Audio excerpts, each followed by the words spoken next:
this corner. In this corner. Featuring top current and former fighters, officials, promoters, managers, trainers, and more. Plus, insider news on the sport of boxing. If you're a fight fan, this podcast is a knockout. Now, in this corner, your host, Mike Nickman. Hey, thanks so much for being back, and welcome to round 44 of In This Corner. Coming up, my special guest all the way from, well, rainy Ireland, Ingram Jones from BaylorC Worldwide TV. And before we get on with the show, if you haven't done so already, like us on Facebook, follow us on Twitter at In This Corner Pod, and of course, subscribe, rate, and comment on iTunes. Okay, round 44 starts right now. Now, Mike introduces his special guest in this corner. Back on the show, my buddy from Ireland, Ingram Jones from BaylorC Worldwide TV. Hey, Ingram, how's things in Ireland? It's okay. It's all right. It's sunny when it wants to be and rains most of the time. Where I live in Ireland, in a place called Sligo, the weather's not very good over here. But yet, if you go towards Dublin, the weather's beautiful. And if you go towards Galway, the weather's beautiful. It's just where I am at. You're in the bad spot, right?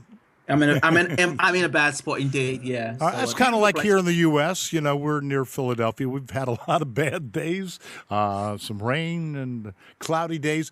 A lot of clouds in the sport of boxing. Let's take a look and recap some of the fights. Ricardo Mayorga got hit to the body with Sugar Shane Mosley, and it shows Mosley still has a little something left. What do you think? He has a little, well, I don't know what he's got left. I mean, we saw what he did against Canelo. You know, we saw what he did against Pacquiao. This fight against Mayorga was somebody of a similar age category. Both have shown a little bit of a gut, but then that's understandable because of the age. For me, Sugar Shane Mosley has beaten Mayorga again, probably more convincingly, maybe. He gives himself a C for it. The bigger question now is, what is this going to be, a Legends Tour? Now, I think next he wants to fight. He's calling out Marquez. I could see, to be honest, Mosley being an opponent for Kell Brook. I can really see that fight happening. Because if he can go and beat Marquez afterwards, then people will say, yeah, why doesn't he fight Kell Brook? But, well, you know, you talked about the Legends Tour, and they have that, of course, the Seniors Tour in golf. A lot of, Larry Holmes, my TV co-host, went on that Legends Championship. You know, he fought Mike Weaver and fought a couple of former champions on the Legends Tour. And you know what? Maybe that's not a bad thing today in the sport of boxing. A lot of fight fans, that may change, but a lot of fight fans don't know the younger fighters. So you take a guy like Sugar Shane Mosley, everybody knows whether, he fights another similar fighter of that category, an aging ex-champion, or if he's just an opponent for a Kell Brooks or something like that, maybe that's not a bad thing because he has the name recognition. He has the name recognition, but if he were to get beaten from pillar to post and something horrible happened to him at the age that he is, I mean, not everyone's Bernard Hopkins, and I wouldn't say that Mosley is as defensively minded as someone like Bernard Hopkins. So if something were to happen, then people would think again about it. But on the other side of things, if it's, a Legends Tour and people of similar age fighting one another, then fine, let it happen. I think it's excellent.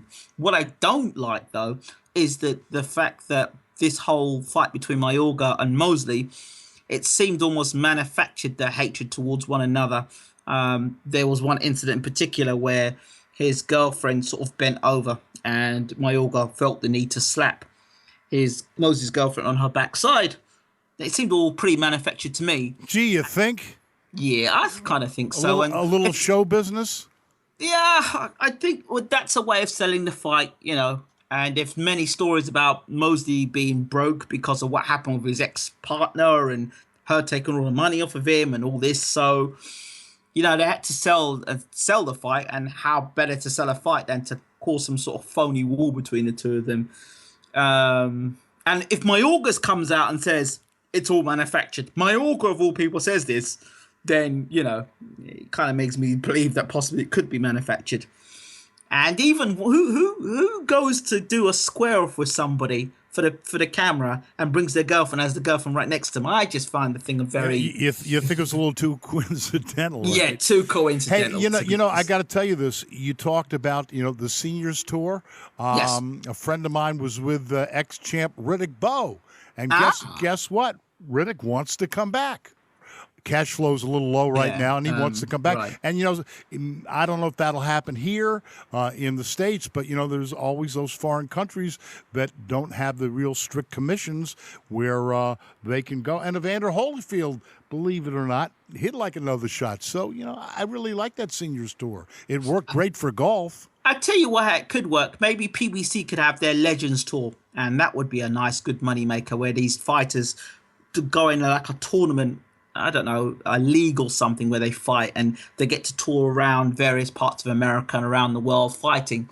And so people can kind of get to know about them signing autographs and stuff like that.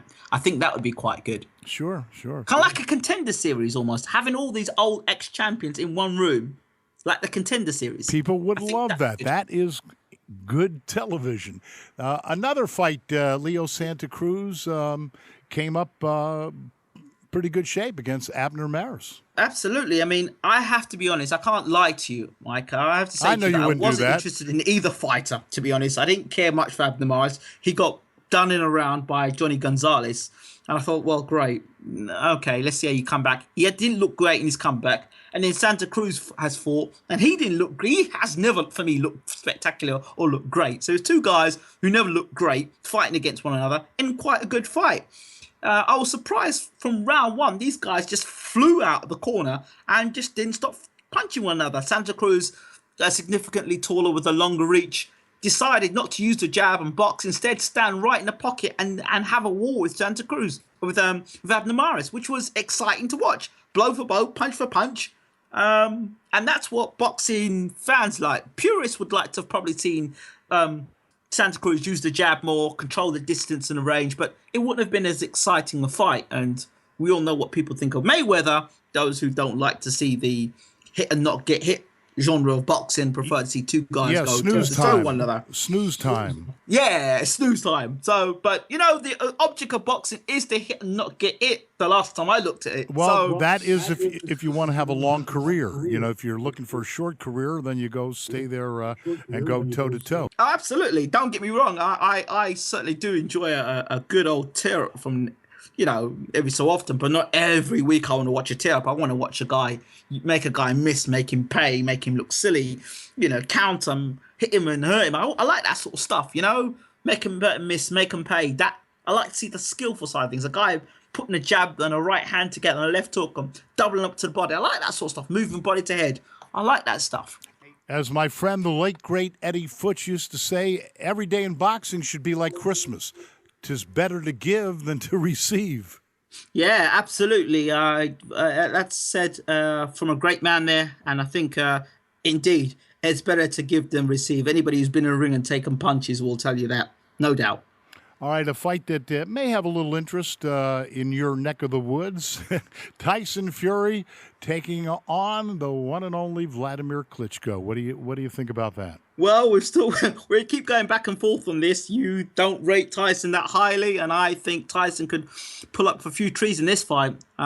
So he's been training diligently, and his last tweet that went out said that he's working on footwork.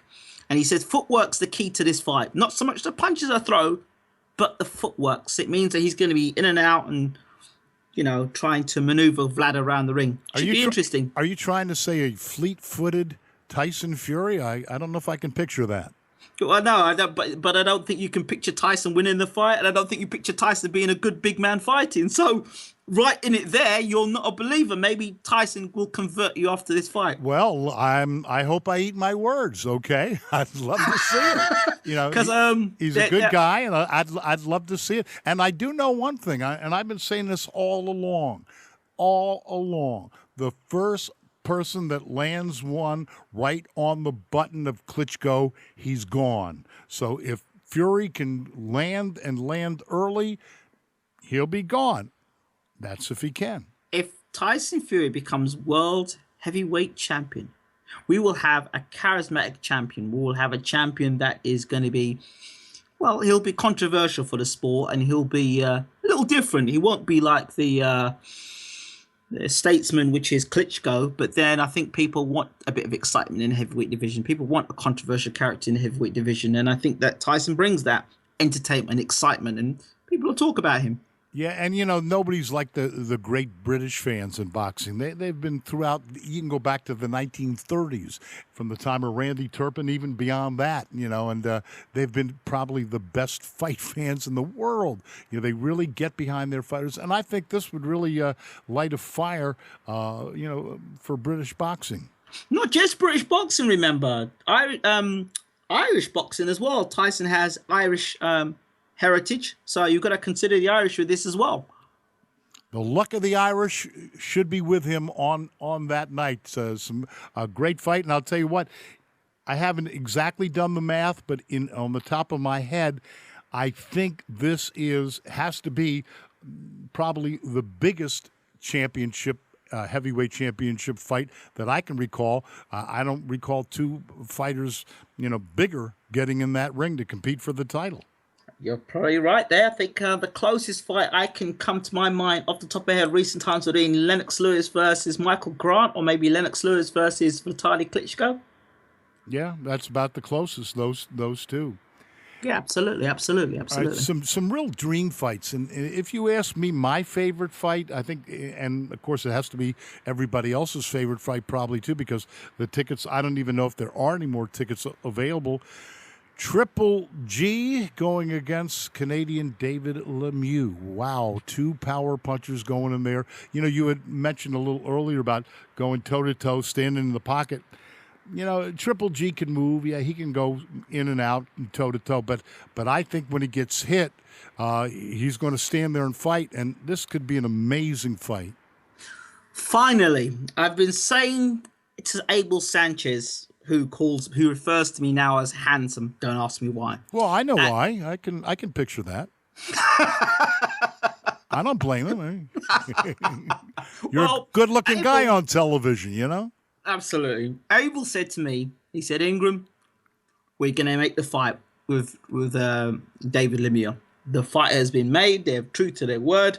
But this, let's be honest, is Gennady Golovkin's now, 32 years old, 33 years old, and he's fighting David Lemieux. David Lemieux, the first thing people say is, oh, Lemieux, he's got chin problems.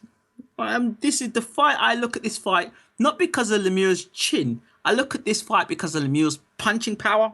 I look at this fight because Lemieux is not only a pure puncher, but he has the mentality which has been missing from so many other Gennady Golovkin fighters, the guys he's fought. This guy comes with the intention to hurt you. And guys previously seem to forget their script or forget their lines when they get in the ring. And of recent times, there's been nobody, I think, that has fought Gennady Golovkin that's had the one-punch knockout power that this man Lemieux carries. And that spells danger. And you've seen Gennady Golovkin get hit in fights. You've seen him, for me, this is a good fight for him. It's a good test. It's a good test. It's a one and only test. And as I said to Steve on the last fight against Willie Monroe Jr., Monroe was hitting him. Excuse me.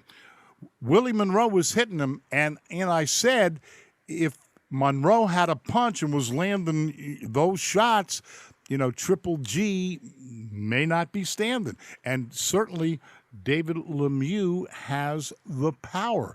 If David hits you, you probably won't be standing. See, there's another thing here. David Lemieux, people have knocked David Lemieux. Oh, well, he's got knocked out. David Lemieux has been tested, and he failed that test. But the only way you can be tested is to be in a ring with somebody as good as you or better than you. You don't get tested by beating guys you're expected to beat. This is the first fight that I see Gennady Golovkin in with a guy that has just as hard a punch as him and willing to throw it back at him. Yeah, this is a fight fan's dream, Ingram. You don't want to blink on this one because just the time, if you turn to, on the sofa to talk to somebody, bam, one shot. And the cool thing is, one shot from either hand of either fighter ends this fight. That's how good it is. The other thing is that I was sick and tired of hearing is Gennady Golovkin knows how to close the range down on a fighter. Yeah, you can close the range down on a guy who's not an explosive puncher. But when an explosive puncher hits you, you think twice before trying to cut the ring down, because now that guy's putting you on the back foot.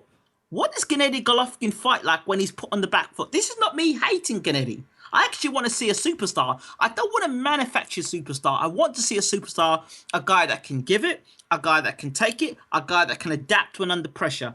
Then we know we've got a star. But it seems all too often now in boxing, and with boxing fans, we're quick to say somebody's a star when they haven't actually done the hard work, or haven't done they haven't had the significant tests and challenges to say this guy's a star. Yeah, you know what? I've said this for too many years in boxing.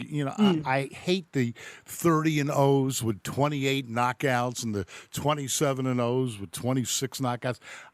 I don't buy into that, okay? Maybe the public buys into it, but that's what the promoters want you to do. They pad the records, giving them their aunt, their cousin, their sister, their niece and nephew. I don't buy into that. I look inside the record. Who did they fight? Okay, I'd rather actually see a loss, because at least I know when you lost, you may have learned something. You're not learning anything by knocking anybody out. And as you said, it couldn't be better put. Sure, he's great at cutting the ring off, but let's see if he's going to continue to cut the ring off with a guy that could take your head off with one shot. Maybe you won't want to cut the ring off. You when you start getting pinged with shots and your legs start doing funny things on you, well, we'll see how Good Boy deals with that. I'm not here saying I'm a Gennady Golovkin hater. No, it's not that. It just seems that anytime you have an opinion that is not buying into what the managers or the promoters want you to say, you become a hater. No, I'm just saying it's premature to call this guy the next coming of Sugar Ray Robinson and all the rest of it. This guy is a good fighter. Yeah. But how good? That's what we want to find out. That's what I want to know. How good is it? How good? Check with me October the 18th, the day after. If he survives, Lemieux, and, depending on how he looks. And actually, I really see this. I see both fighters tasting the canvas in this fight. Wow. Well, a lot of people say to me, look, if he comes forward, Lemieux, and just tries to take Gennady Golovkin's head off, that's a bad move. Well, you know what? I think quite the opposite. I think he should jump on Gennady and hit him as hard as he can, as quick as he can. Because if he doesn't get him out of there in the first couple of rounds, there could be some problems for him. Oh, yeah, if you don't get respect early, and that's been around boxing forever. If you don't get your opponent's respect early, you're going to be in for a long night. All right, quickly, let's take a look at what Ingram predicts will be some other big fights coming up in the next month or so. Well, big... Eddie Chambers returns September 18th. He's fighting Atlantic City. So Eddie Chambers was recently signed with Al Heyman. So that's good news to hear. I'm really happy to hear about that.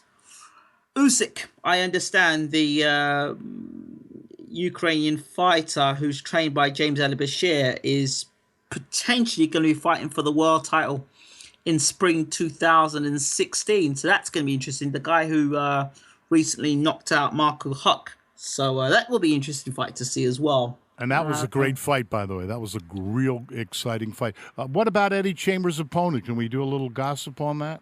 I don't know anything about the opponent. Eddie said that it's a warm-up fight, so I don't think it's going to be anyone too taxing. And then he said there's a big fight lined up after that. So, hold on. Before we talk about Eddie Chambers, isn't there a heavyweight fight happening on shortly? Isn't Deontay Wilder's fighting against... Dupanis or Dupunis or somebody? I've never heard of the guy.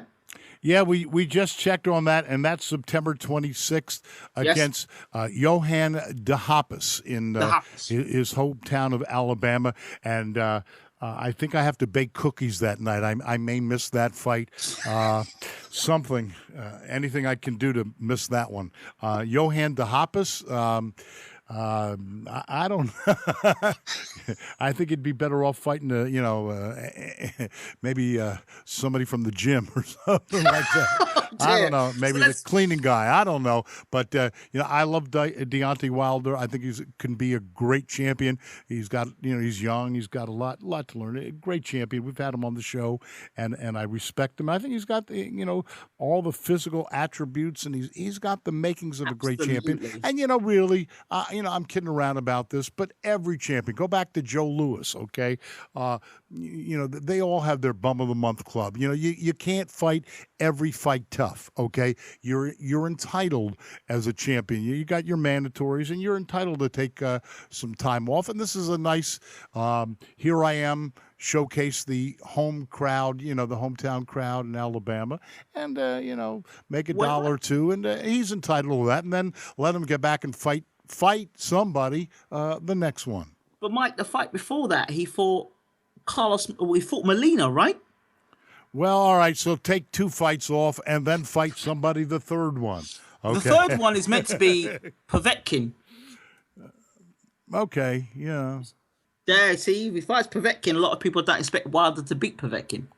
Oh, I expect him to beat Povetkin. Do you? Yeah, I do. Yeah, he what he's got to do is he is the possessor, and I've seen this throughout the years, of a great left jab.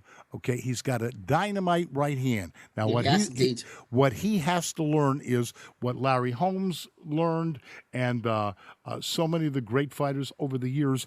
The classic 1-2. You blind him with a left jab. You have a fifth of a second while he's blinded to sneak that right hand in across and knock him out. Absolutely. And absolutely. Wilder is waiting too long with the right hand. When he gets that down, and he will, he's a young fighter. He's got to learn. When he learns that 1-2, he's got that long reach. He can really reach you from one end of the ring to the other end of the ring. You can't hide from a guy with that kind of reach. When he learns that 1-2, learns to work a little bit more to the body, I really think he's going to be unbeatable. And he's got power. There's no question about it. I like him. He's young. He's got a lot to learn, and he will learn. And believe me, when he gets that jab right cross down, I don't think anybody's going to beat him. I'll put my money on him against Povetkin. Okay? Yeah, well, the thing is, the chances of him against Povetkin are good in this sense. Marco Huck moved up from cruiserweight up to heavyweight and shook up Povetkin pretty badly. Now, if Wilder can land with that right hand, he has a chance of retaining the title. But if he allows Povetkin to get on the inside, I don't see him retaining the title, to be honest. Yeah, but see, that's the thing. The guy's 6'7.5". He shouldn't allow you to get on the outside. He can jab you all night long, keep you at the end of that left jab. You shouldn't even be close enough to smell his mouthwash. I mean, he should not let you in. And if he does let you in, bam, he sets the trap with that right hand when you do come in. He shouldn't let Povetkin in. And this guy is a huge, huge heavyweight. Lennox Lewis said recently that Deontay Wilder needs a new trainer, not an amateur trainer, which he's got. He needs a proper professional trainer. Well, his trainer's a good guy, but he's not as experienced as some of the guys, that I've known, including Eddie Futch, Manny Stewart, and so many more. JD's is a real gentleman. But, don't forget, this is the only fighter that he's had. You can't put him in the league that I mentioned with the Angie Dundee, with the Eddie Futch, there's Freddie Roach. There's about 20 out there today that are really great, and that very well, let maybe Jay would, work with somebody to, bring somebody in for these fights. September 12th, Mayweather, Andre Berto. We're going to talk more in length next week, but, what do you think of that fight? Interesting. I think it's going to be a more exciting fight than the Pacquiao fight. And I hope. Also, go on. I hope. No, I think it will be more exciting. I think Berto's going to bring an element of excitement there. And the second thing is, I think you've also got George Groves challenging Badou Jack for the WBC Super Middleweight Championship of the World. So the English are traveling again. I like Badou Jack. I think a lot of him. I think it's going to be a good fight. And, of course, we'll go into that a lot more in detail. We'll take it apart next week. Sounds good. we're about out of time. I want to thank you so much. I certainly hope the rain stops for you in Ireland. And again, Ingram Jones from BaylorC Worldwide TV. Keep up the great stuff that you're doing, all the podcasts, and, of course, all the great stuff that you do on YouTube. Thank you so much. Certainly one of the best in the biz, my pal, Ingram Jones from BaylorC Worldwide TV. We'll be back next week, and we'll be talking about the Groves fight and certainly Andre Berto and Floyd Mayweather and a lot more. Check us out on all social media, Facebook, Twitter, and subscribe on iTunes and rate and comment. We'll be back next Thursday with a brand new show. And if you'd like to talk to us during the week, inthiscornerpodcast.com. Keep that conversation going. Until next Thursday, I'm Mike Mittman, and we'll see you at the fights. You've been listening to In This Corner with Mike Mittman. Explore inthiscornerpodcast.com to connect with Mike, to ask the champ Larry Holmes, to access show notes, and more. In This Corner. inthiscornerpodcast.com. In This Corner. This has been a Steve Mittman social media creation. SteveMittmanSocialMedia.com.